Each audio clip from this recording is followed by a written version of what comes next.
Hi friends, thanks for joining me for Tassel Tuesday. Today we're going to do something a little bit different and we are going to create a paper tassel out of vintage music paper. I will link all of the Tassel Tuesday participants in my description box so that you can check out everybody's tassels. Also, if you'd ever like to join in, you are welcome to do so. I had seen a tassel similar to this on Pinterest about 6 months ago, and I've been wanting to make one. And then Maria with Maria's Miscellany made a paper tassel last week when she was on the road on her travels out of Florida to Texas. And I thought, that's fantastic. I said to myself, I've got to do that music tassel.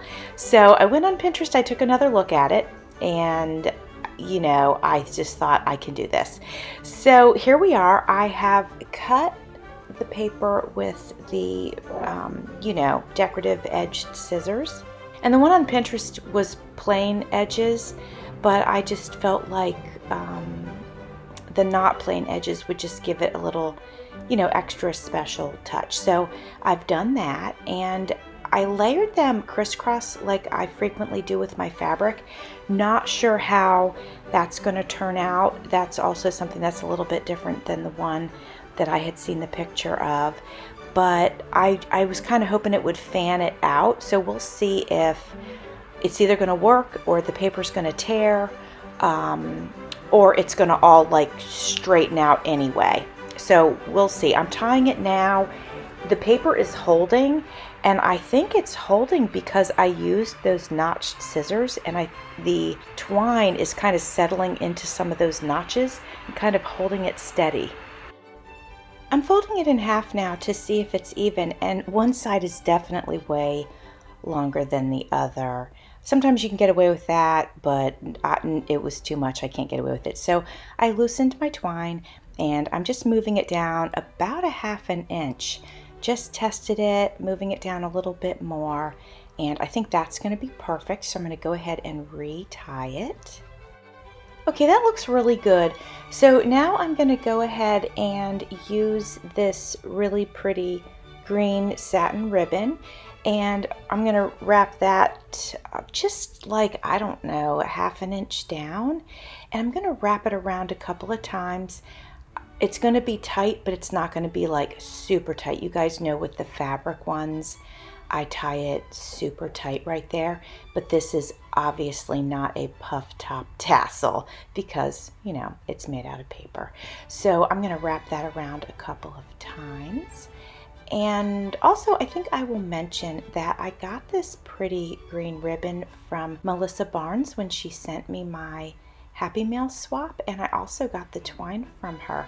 So thank you, Melissa. I got to use some of the things that you sent me on this pretty tassel this week. I also want to thank Rosa with Sun and Moon Arts for my beautiful vintage music paper. Thank you, Rosa. So as you can see, I'm wrapping the satin ribbon around it several times, and then I'll turn it around to the front and tie it in a double knot. This is a pretty small tassel, and it has a little bit of a classic look to it. So I do want to add some embellishments, but I'm not going to go over the top with it. I've chosen to use bronze colored eye pins and O-rings. I have some really pretty pearls that will match this ribbon perfectly. So I'm going to use those. I'm going to use a combination of a little gold seed bead, and then I'm going to use the light green pearl, and then I'm going to use another gold seed bead, and then I'm going to use a little bit of a darker green pearl. And I think that's a really pretty combination. Here's a close-up of the beads. I'm trying to figure out how I want this to work, if I just want some beads hanging on it or what, but I really feel like I want something in the center as well. So I'm going to look through my little box and see if I have a charm maybe that's the perfect size.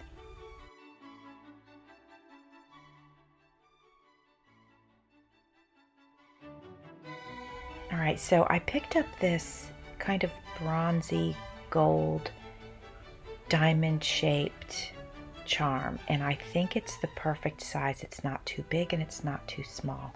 So I'm going to go ahead and put that on one of the eye pins and then use my needle nose plier to just wrap that around, and that way I can connect the beads that I just made to this charm.